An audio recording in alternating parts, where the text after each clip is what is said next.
Hello everyone, welcome to Physics Online CET classes. Today I am going to teach the synopsis on the chapter Mechanical Properties of Solid. On this chapter, for Karnataka CET or for NEET or JEE examination, you will get one question from this chapter. So let us start the synopsis on the chapter Mechanical Properties of Solid. After studying the brief synopsis on this chapter, we can go for multiple choice questions. So in mechanical properties of solid, first we are going to study about elasticity. Elasticity, plasticity, stress, strain and Young's modulus, bulk modulus, shearing modulus. So these are the important terms that you have studied in this chapter. First, we have to know what is elasticity. So you can observe the first point here. All rigid bodies are to some extent elastic. That means all the rigid bodies are having some elastic property, but this property is very limited for all the rigid bodies.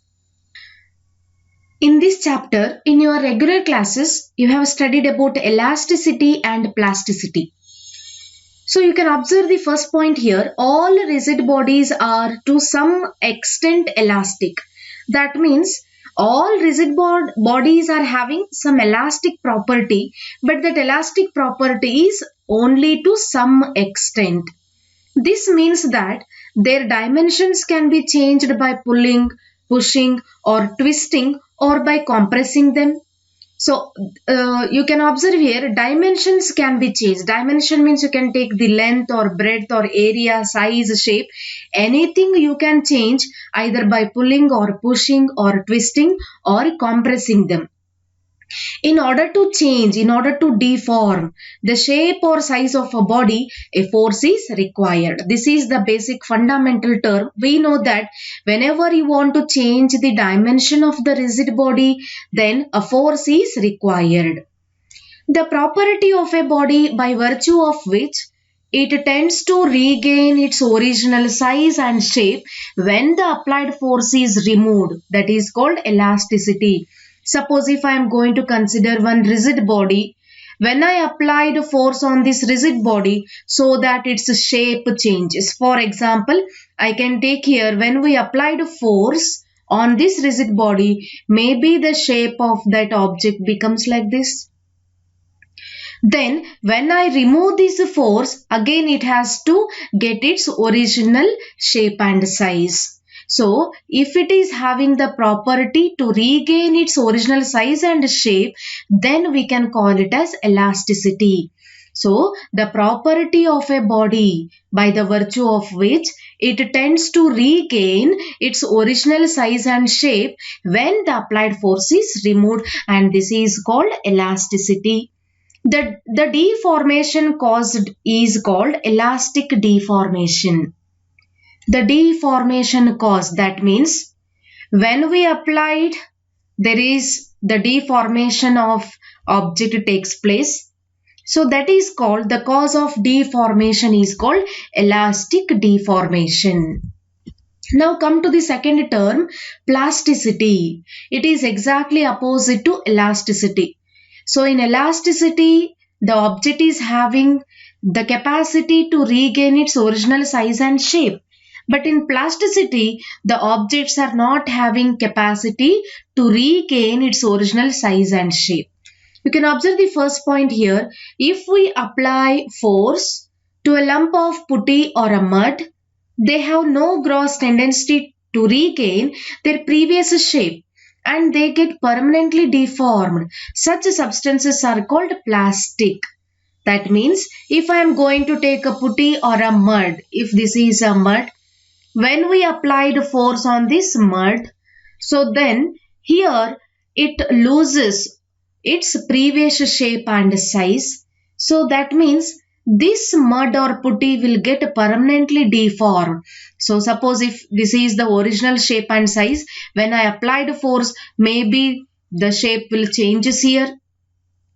So after applying force, so when its shape and sizes are permanently changing, such substances are called plastic, and that property we can call it as plasticity. That means the property by virtue of which a body is permanently deformed due to the application of an external force, that is called plasticity. Remember, when the object is having the property or the capacity to regain its original size and shape, then we can call it as elastic property. If the object is not having the capacity to regain its original shape and size, if its shape is permanently deformed or changing, then we can call it as plasticity. Then the most important terms are stress and strain. First we can study about stress. What is stress? See here, the elastic properties of a body are determined by some concepts like stress and strain. Is it clear? So here, if you are going to consider any rigid body or any object, so that object elastic properties are generally determined by stress and strain. So that's why it is very important to study about stress as well as strain. First we have to know what is stress. Stress is defined as the internal elastic force per unit cross-sectional area of a body. So here we know that pressure means force per unit area. So don't get confused with pressure and stress. Pressure means the applied force per unit area, but stress means it is restoring force per unit area. What is that restoring force? That restoring force is itself internal elastic force. So due to that internal elastic force, so that stress will be produced in a given cross-sectional area. So pressure means this is the applied force per unit area. When we applied pressure, volume decreases. But here we are talking about stress. So stress means this is restoring force per unit area. This is applicable for elastic bodies or elasticity property. In equilibrium, the internal elastic force is as same as applied force. For example, for this rigid body, if I am going to apply a force of 5 Newton, then it can regain its original size and shape, so here this restoring force, this internal elastic force is again 5 Newton, but it is in opposite direction. So their magnitude are same, so that it can easily regain its original size and shape. So in equilibrium, the internal elastic force as same as applied force. These two are equal when the object is in equilibrium. Hence, stress is defined as the applied force per unit cross-sectional area of a body. Here we can use the term applied force only when the object is said to be in equilibrium.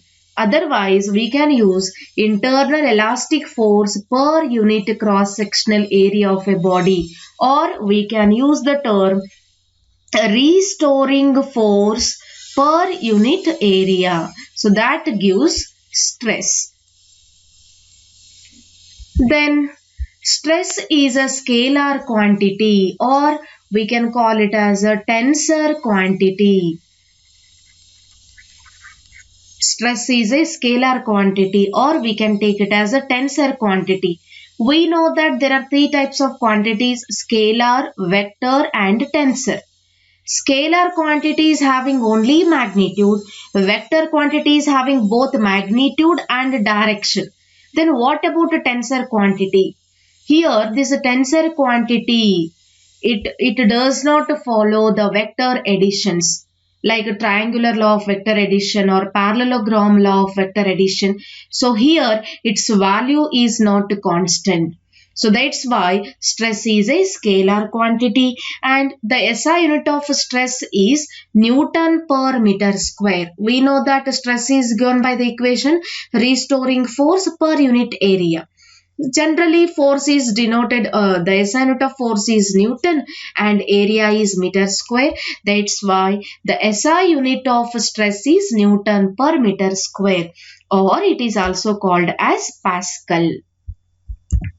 Then come to the types of stress. So remember, there are three types of stress. They are longitudinal stress, tangential stress and shearing stress. The first one is longitudinal stress, which is also called as tensile stress. Here, longitudinal stress is completely related to length of the object. That means only one dimension. When the applied force produces a change in the length of the body, for example, when I am going to consider a wire or a beam, or you can take a cylindrical tube. So in such a type of objects, when we apply the force, then change in the length takes place. The stress associated with it is called longitudinal stress or tensile stress. So what is longitudinal stress? We know the definition of stress. Stress means what? Restoring force per unit area. Right? So here, when its length changes, then the stress associated with that object is called longitudinal stress, or it is also called as tensile stress. When a metal wire of length L, radius R is stretched by a load F, then it elongates, means its length increases. The elongation is how much? Delta L. This is change in the length, or extension produced in a wire depends on.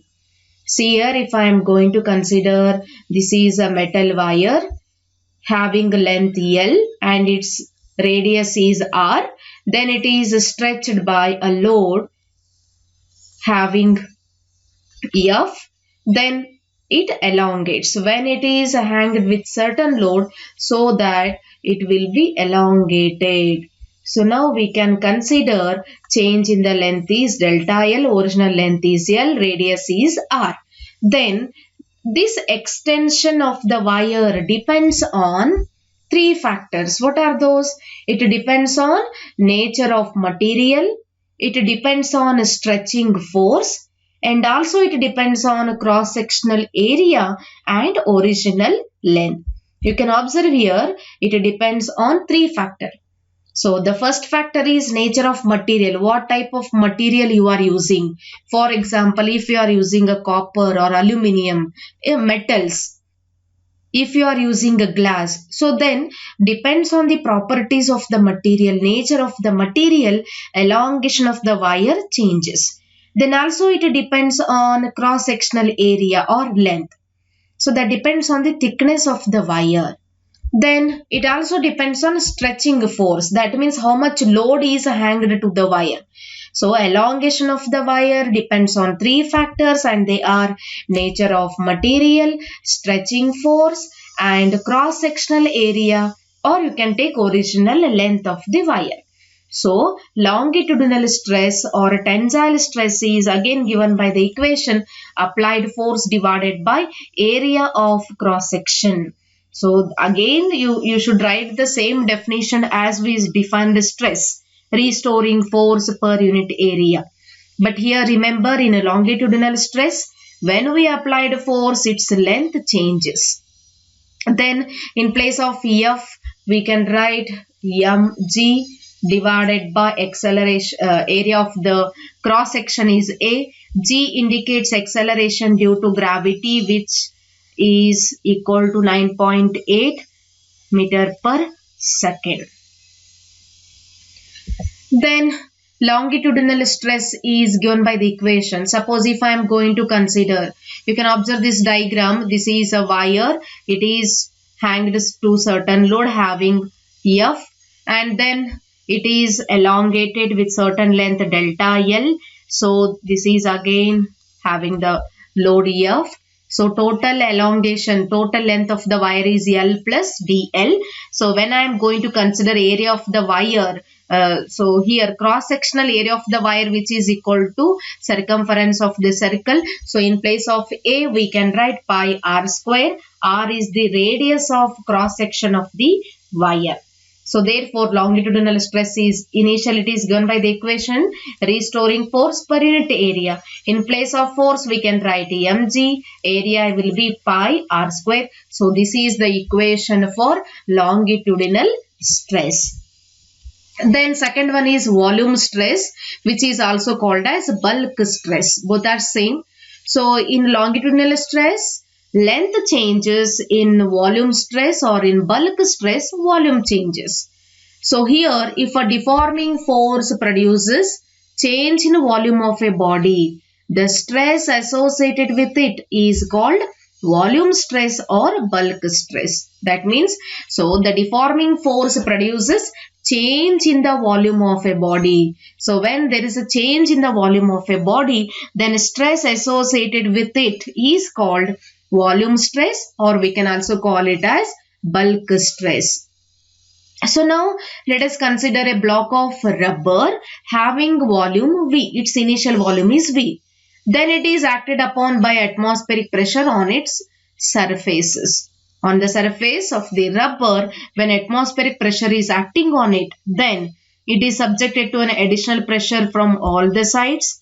The volume of the bulk decreases. Suppose if this is the rubber, so here it is kept on the surface from all the sides. When atmospheric pressure is acting on this rubber, so that this rubber will be compressed. Compressed means its size decreases. So change in the volume is delta V. So volume of the block decreases from, initially it is having volume V, but now it decreases from V to dV. That is V minus dV. V to V minus dV. This is decrease in the volume. So here you can observe this diagram. So this is the rubber, its initial volume is V. When from all the direction atmosphere pressure is acted, so that its volume decreases. So this is change in the volume. Let us take it as dV. So the volume of this rubber becomes V minus dV. So that it changes from V to V minus dV. So volume stress is given by the equation applied force per unit area. But pressure means we know the equation force per area. Remember, so this is restoring force per unit area. Here pressure means force per unit area. So change in the pressure means we can write dP equal to F divided by A. So volume stress equal to, we can write dP, because dP means what here? Change in the pressure. So volume stress equal to, we can write directly as change in pressure. Then come to the third type of stress, that is shearing stress. Shearing stress means when applied force produces change in the shape of a body. Shearing stress we can also call it as tangential stress. So tangential, that means this deforming force is acting along the tangential of the object. So we can also call it as tangential stress. So what is a tangential stress? When applied force or deforming force produces change in the shape of a body, the stress associated with it is called shearing stress. If I am going to consider the object, you can observe here. So we can consider a cube. So when applied force or the deforming force is acting, this is the applied force, it is acting tangentially. So here when it is acting tangentially, its shape changes. So we can call it as a shearing stress, or we can also call it as a tangential stress. Consider the top surface FGH. You can observe this diagram. The top surface, initially it will be, here you can observe this is the top surface FGH. This is EFGH. When we applied a deforming force, it changes from E dash, F dash, G dash, H dash. The bottom surface is A, B, C, D. Here, this bottom surface is completely fixed here. Then, the tangential force F is applied on the top of the surface. The cube changes into parallelopipe.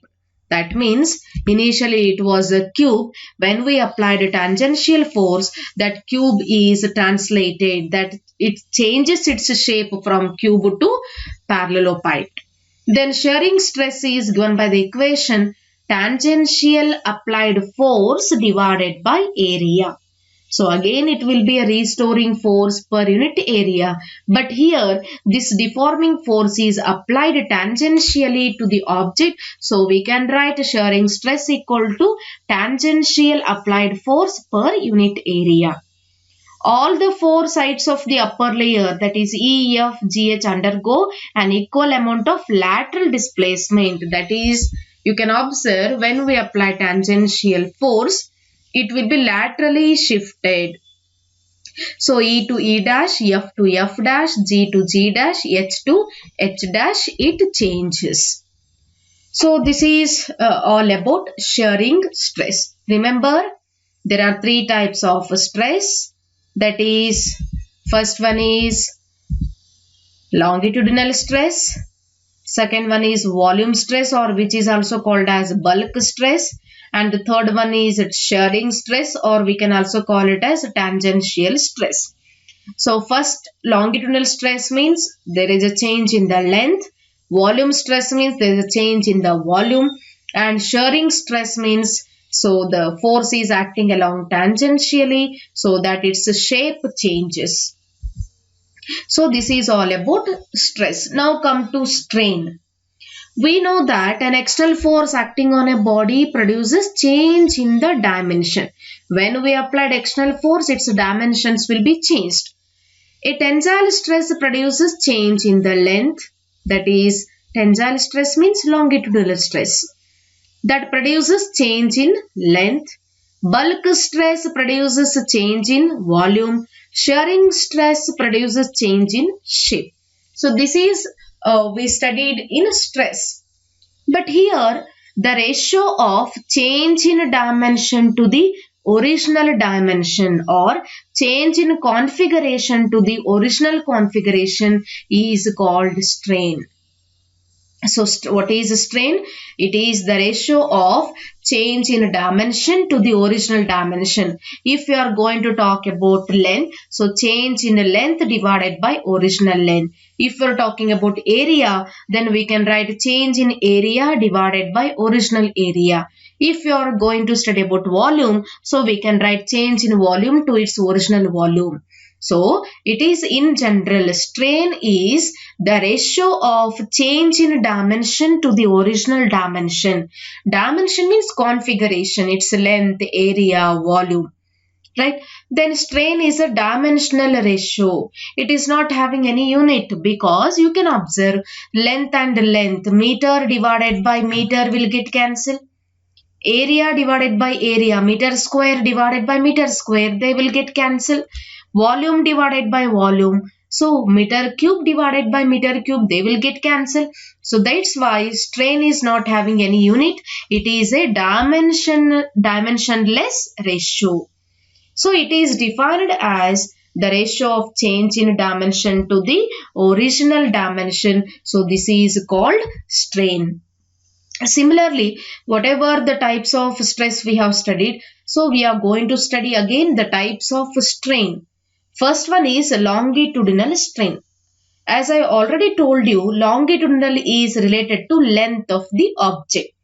So when you are going to consider length, then you have to choose the objects like a beam or a stick, or you can take a cylindrical pipe. So then you can consider longitudinal because it is related to length.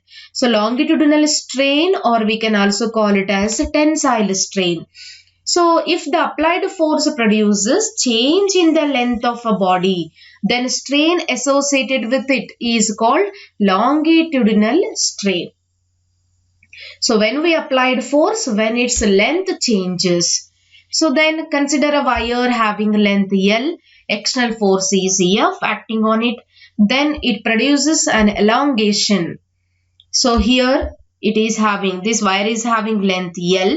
When we applied force F to this wire, there should be increase in the length, that is given by delta L.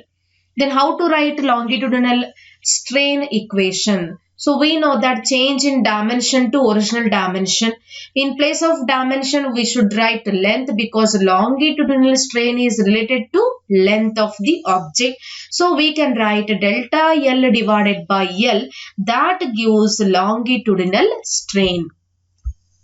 Then second one is volume strain or bulk strain. So if the applied force produces a change in the volume of a body, then the strain associated with it is called bulk strain or volume strain.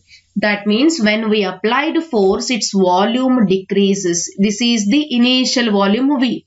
But now because of the applied force, its volume changes to V minus dV. So volume strain is given by change in volume divided by original volume. So that is given by the equation minus dV divided by V. So why we have to write a negative sign? Because here volume decreases as the pressure increases. When we applied pressure from all the four sides, so that pressure is increasing but volume is decreasing. So we can write minus dV divided by V. Then volume strain numerically we can write in general when you are going to consider only magnitude. So we can write dV divided by V, that gives volume strain. Then third one is a shearing strain. Shearing strain means here the applied force produces change in the shape of a body. For example, we studied in stress, that is cube changes to parallelepiped. So that type of strain we can call it as a shearing strain. When a spiral spring is stretched, the wire is not extended but it is twisted or sheared. That means if I am going to consider a spring here, spiral spring. This is a spiral spring. So this is the load hanged to that spiral spring. So when the load is attached to this spiral spring, so that the wire is not extended but it is twisted or sheared. That means its shape changes. So that gives shearing strain. Shearing strain is defined as the ratio of relative displacement of any layer to its perpendicular distance from the fixed layer. So that gives shearing strain. So see here, it is the ratio of relative displacement of any layer. You can observe this diagram. It will be very clear to understand the definition. Shearing strain is equal to angle of the shear. It is easy to measure with the help of angle. If initially I considered a cube, E, F, G, H is the upper layer, A, B, C, D is the lower layer. Lower layer is completely fixed here. We are applying deforming force tangentially on the upper layer, so that cube changes to parallelepiped from E dash, F dash, G dash and H dash. Shearing strain means easily we can calculate using the angle of shear. You can observe here. So laterally its shape is changing. With how much angle? Generally we can consider theta. So easy to understand the angle of shear here. So shearing strain is given by the equation relative displacement of any layer divided by its distance from the fixed layer. That means this distance we can consider. This is relative displacement of any layer. Initial it is having value h. When we applied force, it is shifted to h dash. This is relative displacement of any layer divided by its distance from the fixed layer. So for example, you can observe here. Now tan theta equal to E dash divided by DE. You can consider this angle. So what is the value of tan theta? We know that opposite side divided by adjacent side. Opposite side is E dash divided by its adjacent side is DE. So adjacent side, this is completely fixed layer here. So we can consider relative displacement of any layer with respect to fixed layer. Similarly, we can take F dash divided by CF. When it comes to here, G dash divided by BG. So in this way, we can write shearing strain. So angles are very small, so it is not necessary to consider trigonometric function, neglect tan here. So directly we can write shearing angle or shearing strain is generally denoted by theta. Shearing strain or shear is equal to theta, and we are going to measure in terms of radian. Then elastic limit. See here, we already know that all the rigid bodies are having elastic property, but only to certain extent. So that is what elastic limit. When the object crosses its limit, then it can loses its elastic property. See here, when an external force causing deformation is removed from a body, an elastic body will regain its original state only. When the deforming force does not exceed a certain limit, then we can call it as elastic limit. See here, we can apply force on the object. So continuously when I am applying force on the object, that object can regain its original size or original state when the deforming force does not exceed a certain limit. If it exceeds that limit, then that body do not get its original state. The maximum stress from which an elastic body will recover its original state after the removal of deforming force is called elastic limit.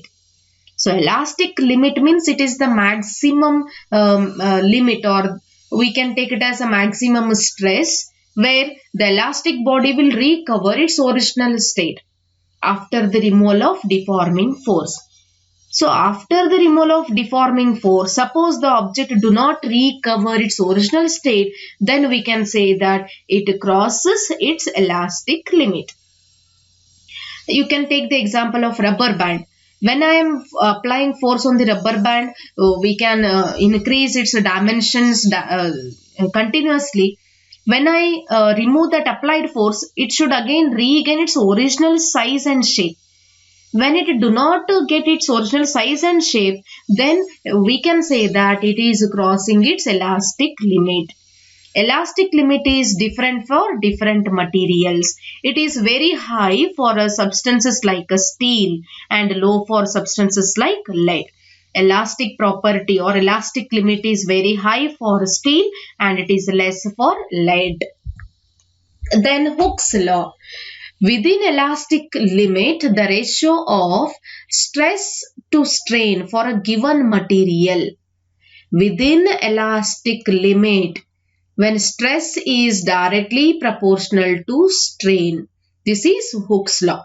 What it states, Hooke's law, within elastic limit, stress is directly proportional to strain. So in place of proportionality, in terms of constant, we can write stress is equal to K, or we can write here stress equal to proportionality constant K into strain. Or we can write stress divided by strain equal to constant, and that constant we can call it as modulus of elasticity, and this is the property of the material.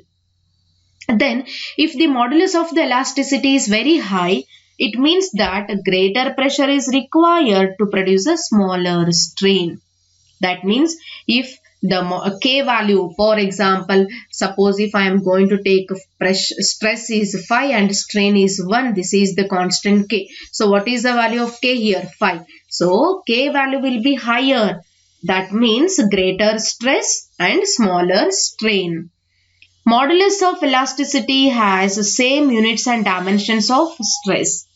Because it is, you can observe the equation here, stress SI unit is Newton per meter square divided by strain is not having any dimensions. So we can say that modulus of elasticity is having same SI unit as stress, that is Newton per meter square, or we can measure in terms of Pascal. Then again we can study the types of moduli of elasticity. Again there are three types. So as we studied in stress and strain, similarly there are three types in moduli of elasticity. Depending on the type of the strain produced, we define different moduli of elasticity. First one is Young's modulus and it is denoted by the symbol Y. So what is Young's modulus? It is defined as the ratio of tensile stress to the longitudinal strain. That means longitudinal stress divided by longitudinal strain, that gives Young's modulus, because longitudinal strain is also called as tensile stress. Then if I am going to consider a wire of length L and it is suspended from a point of support, let A denote cross-sectional area of the wire. L is the length, A is its cross-sectional area, and W is the weight which is attached to the wire. This elongates the wire, so delta L is the extension. Then how to write tensile stress? We know the equation, restoring force per unit area, or we can write mg divided by A. Then longitudinal strain, that is longitudinal strain, it is again change in its configuration, that is length. Change in the length to its original length. So change in length is delta L and original length is L. So we can write Young's modulus is equal to, see here the equation, longitudinal stress divided by longitudinal strain. Longitudinal stress means this is again restoring force per unit area, or we can write mg divided by A. And here longitudinal stress means increase in length per unit length, or we can write mg divided by A into L divided by delta L. So this is the equation for Young's modulus. You can observe here Young's modulus is given by the equation tensile stress divided by longitudinal strain, or longitudinal stress divided by longitudinal strain. As I said, this is a wire having length L suspended with a certain mass having weight W. When it is suspended with certain load, then its length will be increasing. Increase in the length is delta L. So Young's modulus is given by the equation mg by A, delta L divided by L. So where A is the cross-sectional area, in place of area of the wire we can write, so this is area of the circle, that is pi r square. Substitute here. So this is the equation for Young's modulus of elasticity. Now come to the, you can observe this tabular column. This following table gives the value of Young's modulus for different materials. For material aluminium, Young's modulus is 7.1 into 10 raised to 10. For steel, 20 into 10 raised to 10. For glass, 7 into 10 raised to 10. For brass, 7 into 10 raised to 10. Rubber, 1 into 10 raised to 6. This is the Young's modulus of this given material. From this table, you can observe Young's modulus of steel is 10 raised to 5 times greater than that of rubber. Rubber is having 1 into 10 raised to 6. But you can observe here steel 20 into 10 raised to 10.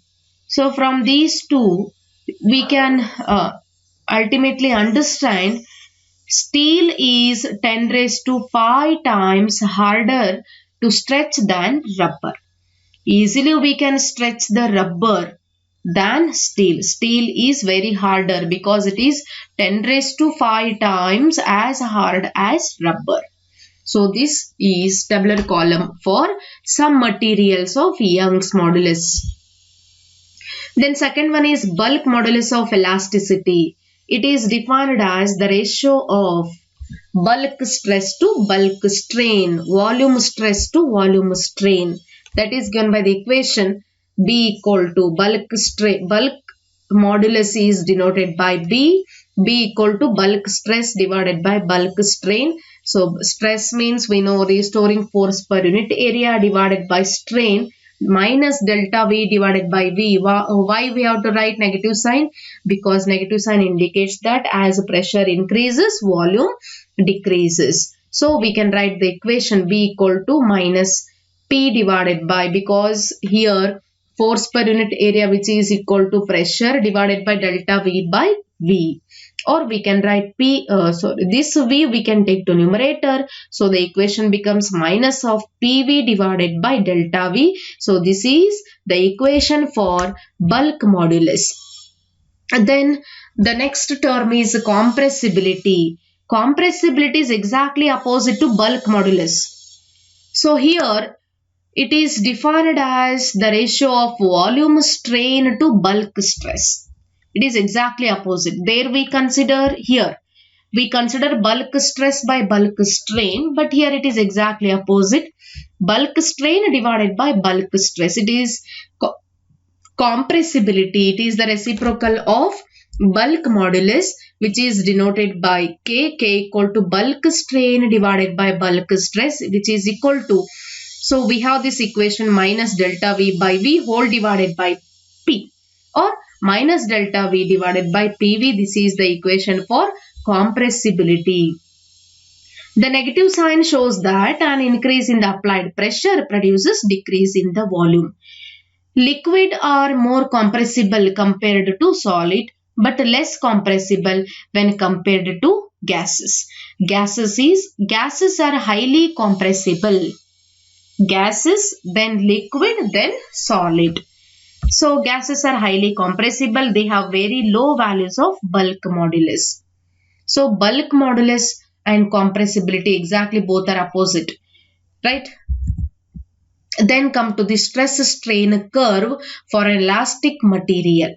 So we have this equation, stress equal to force per area of cross section, or we can write mg divided by A. The corresponding values of strain is delta L divided by L. So for this material, when we considered a wire, so stress is mg by A, strain is delta L divided by L.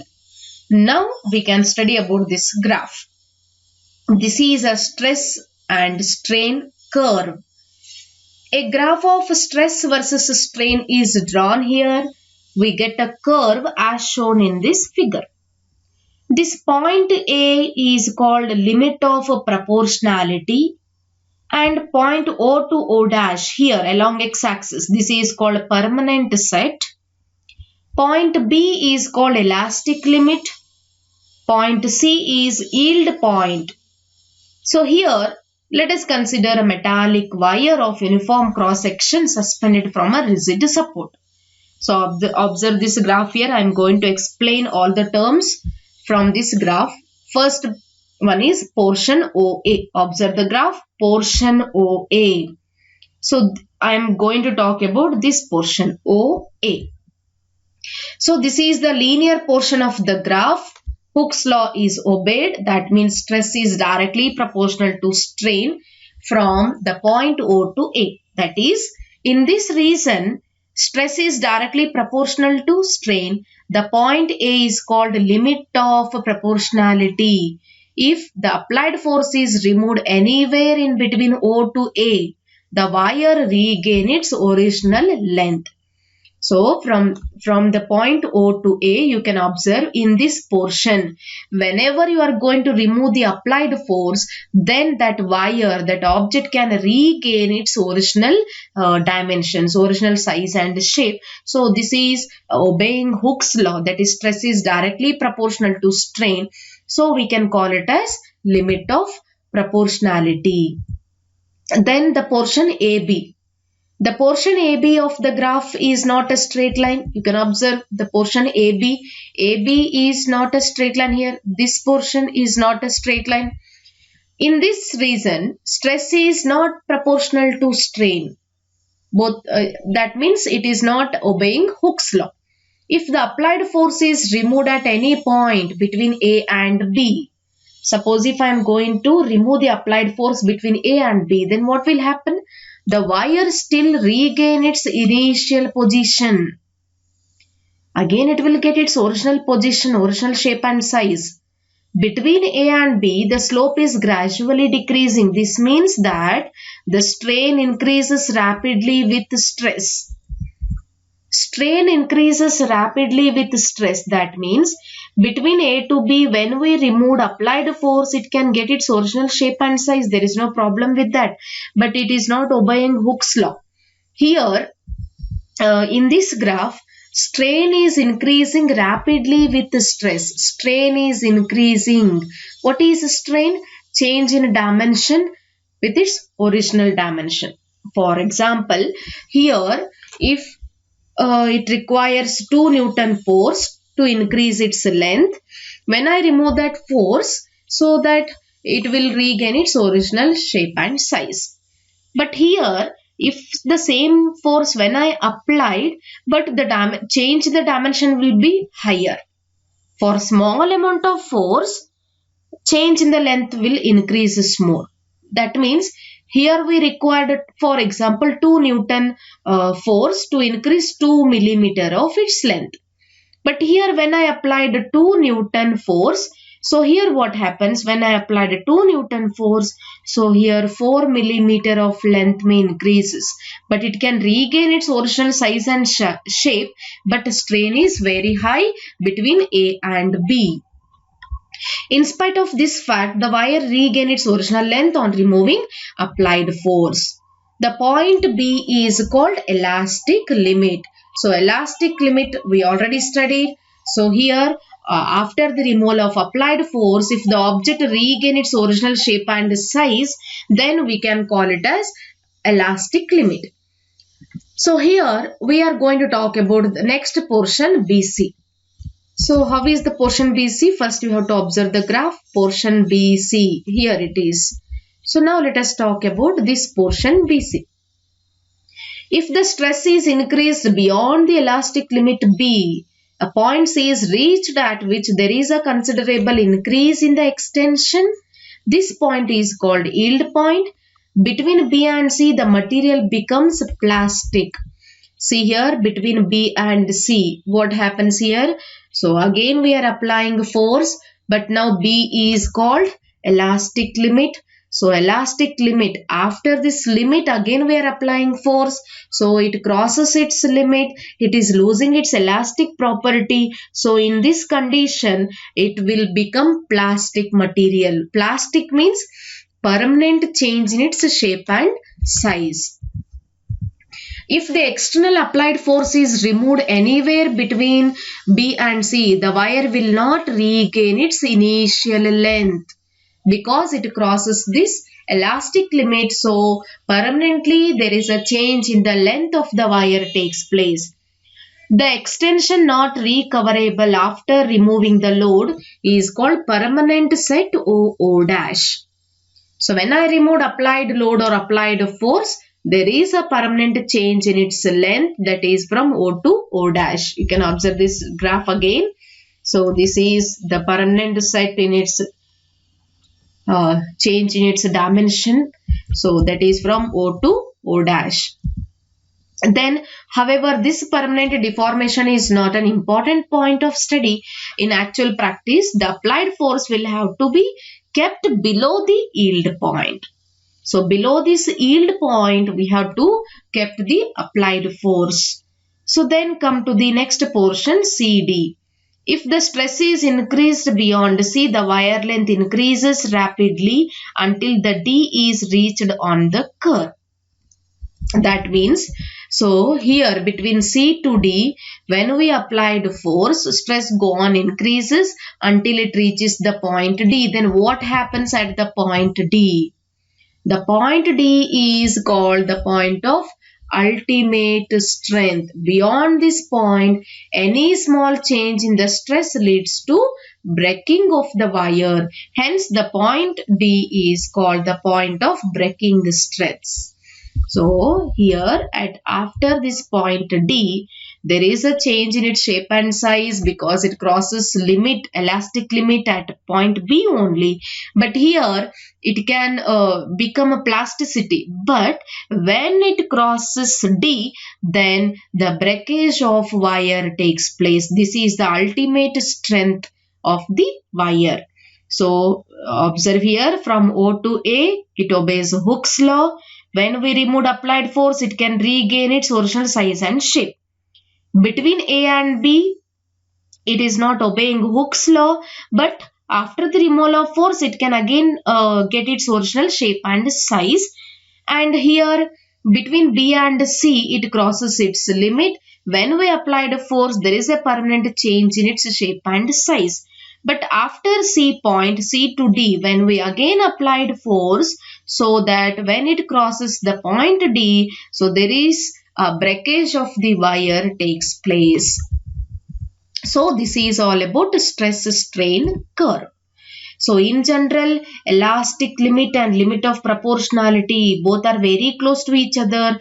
Hence Hooke's law is valid within elastic limit.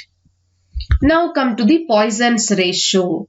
When a force is applied to a body along any direction, you can apply force along any direction, then there are two causes takes place. The first one is change in the size along the direction of the force, change in the size perpendicular to its direction.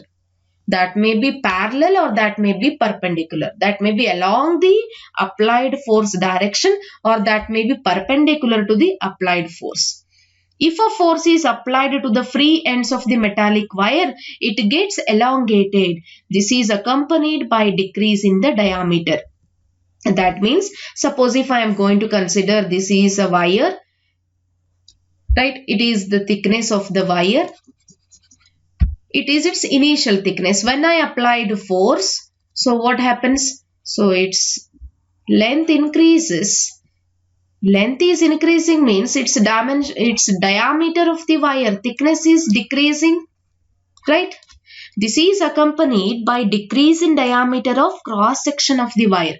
In other words, longitudinal extension is accompanied by lateral contraction. Length is increasing, but its area is decreasing, diameter is decreasing. So, in other words, we can say that whenever longitudinal extension takes place, that means there should be a lateral contraction. This lateral contraction depends on nature of the body. That area of the cross section of the wire changes, that depends on nature of the body and is proportional to its size directly as well as the stress. This proportional change is called lateral strain. Within elastic limit, lateral strain is proportional to longitudinal strain. Lateral strain and longitudinal strain both are directly proportional. As length increases, its area decreases. Lateral strain and longitudinal strain. So lateral strain and longitudinal strain both are directly proportional to each other, and that constant we can denote by the symbol sigma.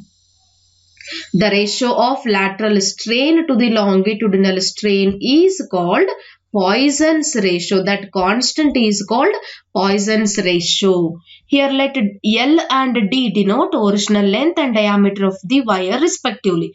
Longitudinal strain is given by the equation delta L by L, and lateral strain minus delta D by D, that is decrease in the diameter, lateral contraction. So we can write the equation sigma equal to minus delta D divided by D whole divided by delta L divided by L. So this is the equation for Poisson's ratio. Remember, D indicates diameter, lateral contraction, and L is length of the wire. Negative sign that shows that when L increases, diameter decreases. When the wire is stretched, then it becomes longer but thinner. So this is all about Poisson's ratio. Now come to energy stored in the wire. Consider an elastic wire of length L. Let a force F is applied at one end.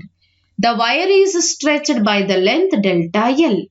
Within elastic limit, the strain produced is directly proportional to applied load.